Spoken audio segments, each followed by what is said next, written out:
दिखाई देते हैं। वैज्ञानिकों के द्वारा किए गए एक एनालिसिस के मुताबिक पृथ्वी से करीब 2500 तारों को देखा जा सकता है, जो एक बहुत ही बड़ा नंबर है। इन्हीं में से एक तारा है बेटलगेउज। ये तारा वैज्ञानिकों के बीच काफी ज्यादा फेमस है क्योंकि ये बहुत ही ज्यादा मिस्टीरियस है और वैज्ञानिक बताते हैं कि भविष्य में इसमें सुपरनोवा एक्सप्लोजन भी होने वाला है। हर तारा अपने केंद्र में मौजूद फ्यूल को पूरी तरीके से खर्च करके एक न एक दिन खत्म हो ही जाता है और ऐसा ही कुछ बेटलगेउज के साथ भी होने वाला है। लेकिन आपको ये जानकर हैरानी होगी कि वैज्ञानिक इस तारे के फटने को लेकर इतना ज्यादा उत्सुक नहीं है जितना वह इससे पहले होने वाली एक्टिविटीज को लेकर उत्सुक है। ये पहले होने वाली एक्टिविटीज कौन सी है और इस तारे के बारे में क्या क्या मिस्टीरियस चीजें हैं, आज के इस वीडियो में आपको यही बताने वाले हैं। ये वीडियो बहुत ही इंटरेस्टिंग होने वाला है।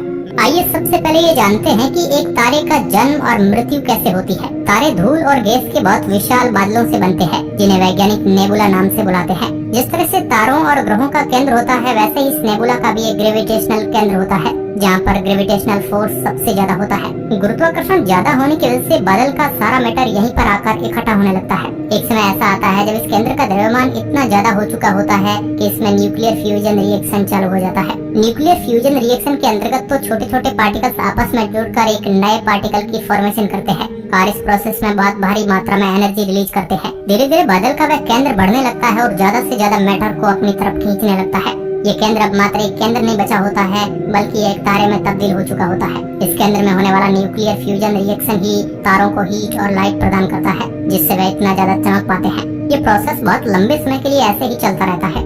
एक तारा मात्र दो मुख्य फोर्सेस की वजह से जीवित रह पाता है और वह दो फोर्स है रेडिएशन प्रेशर और ग्रेविटेशनल फोर्स। जैसा कि आप सब जानते ही होंगे कि गुरुत्वाकर्षण हर चीज को केंद्र में खींचने की कोशिश करता है और ऐसा ही कुछ तारों के अंदर भी होता है। तारे के केंद्र से लगने वाला ग्रेविटेशनल फोर्स उसकी बाहरी लेयर को अंदर खींचने की कोशिश करता है, लेकिन वह ऐसा करने में असफल हो जाता है क्योंकि केंद्र से निकलने वाले रेडिएशन प्रेशर गुरुत्वाकर्षण के इफेक्ट को कैंसिल कर देता है। इन्हीं दो फोर्सेस के एक दूसरे को कैंसिल और बैलेंस हो जाने की वजह से ही एक तारा सही सलामत स्टेबल रह पाता है। लेकिन समय बीतने के साथ साथ इस तारे के केंद्र में मौजूद हाइड्रोजन खत्म होने लगती है जिस वजह से न्यूक्लियर फ्यूजन रिएक्शन में दिक्कत होने लगती है। एक समय ऐसा आता है जब तारे के केंद्र में लोहे के अलावा कोई भी एलिमेंट नहीं मौजूद होता है और यहीं पर तारे के अंत की शुरुआत हो जाती है। लोहा इतनी आसानी से फ्यूजन रिएक्शन को नहीं कर पाता है जिस वजह से तारे के केंद्र से निकलने वाले रेडिएशन प्रेशर जो है खत्म हो जाता है। ऐसा होता ही गुरुत्वाकर्षण बल रेडिएशन प्रेशर से जीत जाता है और तारे की सारी बाहरी लेयर को अपने अंदर खींच लेता है। इतना सारा मैटर इतने छोटे से केंद्र में एक साथ आने की वजह से वह केंद्र भी स्टेबल नहीं रह पाता है और बाहर की तरफ फट जाता है। इसी धमाके को हम सुपरनोवा एक्सप्लोजन के नाम से जानते हैं। बेटलगेउज तारे में भी बहुत जल्द कुछ ऐसा ही होने वाला है। वह अपने केंद्र में मौजूद फ्यूल को ऑलमोस्ट पूरी तरीके से खत्म कर चुका है जिसकी वजह से वह अपनी मौत के बहुत करीब है। बेटलगेउज और हमारे सूर्य जैसे तारे फटने से पहले अपनी साइज को बहुत बड़ा कर लेते हैं। तारे की जिंदगी के इस पड़ाव को रेड जायंट फेज कहा जाता है। बेटलगेउज तारा अभी इसी पड़ाव में है और वैज्ञानिक बताते हैं कि करीब 5 अरब साल बाद हमारा सूर्य भी बिल्कुल इसी तरह फैल कर बड़ा हो जाएगा। आज अगर हम सूर्य को हटाकर बेटलगेउज को अपनी सौरमंडल में रख देते हैं तो ये जुपिटर तक के सारे ग्रहों को अपने अंदर निगल जाएगा। वैज्ञानिक बताते हैं कि वह तारे के फटने के बारे में इतना ज्यादा उत्सुक नहीं है जितना वह इससे पहले होने वाली एक्टिविटीज को लेकर है। वैज्ञानिकों ने 2020 में सबसे पहली बार इन एक्टिविटीज को नोटिस किया था। वे बताते हैं कि उन्होंने नोटिस किया कि बेटलगेउज से निकलने वाली रोशनी की मात्रा बहुत तेजी से कम हो रही है। ये बहुत ही ज्यादा विचित्र था क्योंकि किसी भी तारे का इतनी जल्दी रोशनी को खोना बहुत यूनिक बात है।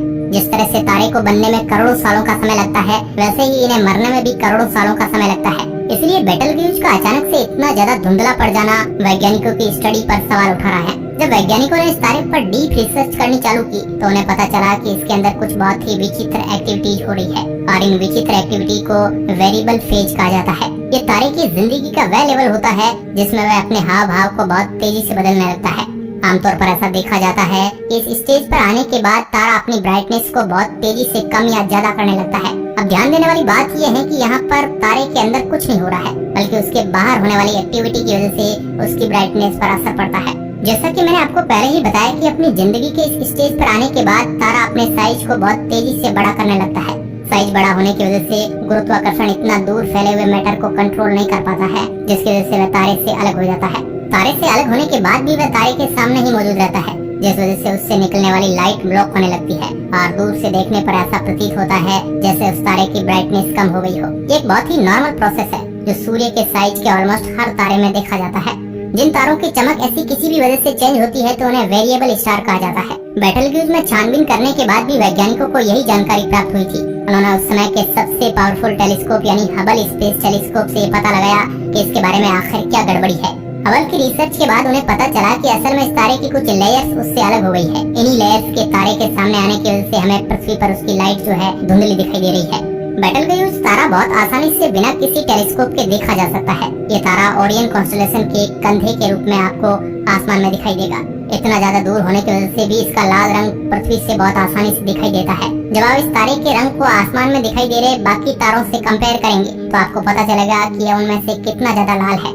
वैज्ञानिक बताते हैं कि ये तारा बहुत जल्द ही फटने वाला है, लेकिन शायद ही हम इंसान इस सुपरनोवा एक्सप्लोजन को देखने के लिए पृथ्वी पर मौजूद होंगे। ऐसा इसलिए है क्योंकि ये तारा करीब 1 लाख साल बाद फटेगा, जो ब्रह्मांड के कंपैरिजन में तो बहुत छोटा समय है, लेकिन हम इंसानों के लिए बहुत ही लंबा समय है। आपको जानकर हैरानी होगी कि हम इंसानों ने परमानेंट घर बनाना और खेती करना मात्र 10,000 साल पहले ही चालू किया था, और आज हम इससे कितना ज्यादा उन्नति कर चुके हैं। ऐसे में करीब 1 लाख सालों का समय व्यतीत करना हम इंसानों के लिए बहुत ही ज्यादा मुश्किल बात होने वाली है। लेकिन कुछ वैज्ञानिक ऐसा मानते हैं कि हमारी कैलकुलेशन थोड़ी बहुत गलत भी हो सकती है, क्योंकि ये तारा कब फटने वाला है इस चीज को प्रेडिक्ट करना एक बहुत ही मुश्किल बात है। जापान के एक वैज्ञानिक द्वारा की गई रिसर्च से ये पता चलता है कि ये तारा दूसरे वैज्ञानिकों द्वारा किए गए कैलकुलेशन से बहुत जल्दी फट सकता है। वे बताते हैं कि शायद ये तारा इसी दशक में फट जाए या फिर अगली सेंचुरी में। लेकिन अगर ऐसा हो भी जाता है तब भी हम इंसान इस चीज को डायरेक्ट अपनी पृथ्वी पर नहीं देख पाएंगे। ऐसा इसलिए क्योंकि ये तारा हमसे करीब 600 प्रकाश वर्ष की दूरी पर मौजूद है। इसका मतलब ये है कि वहाँ से आने वाली प्रकाश को पृथ्वी तक पहुँचने में 600 सालों का समय लगता है।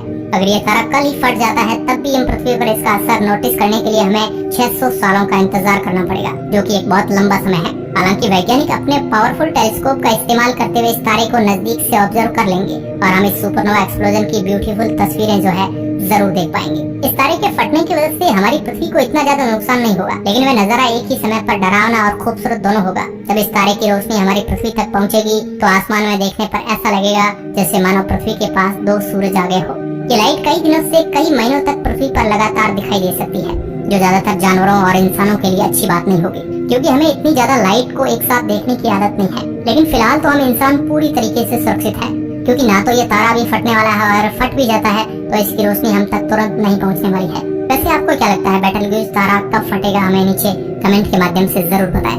आज के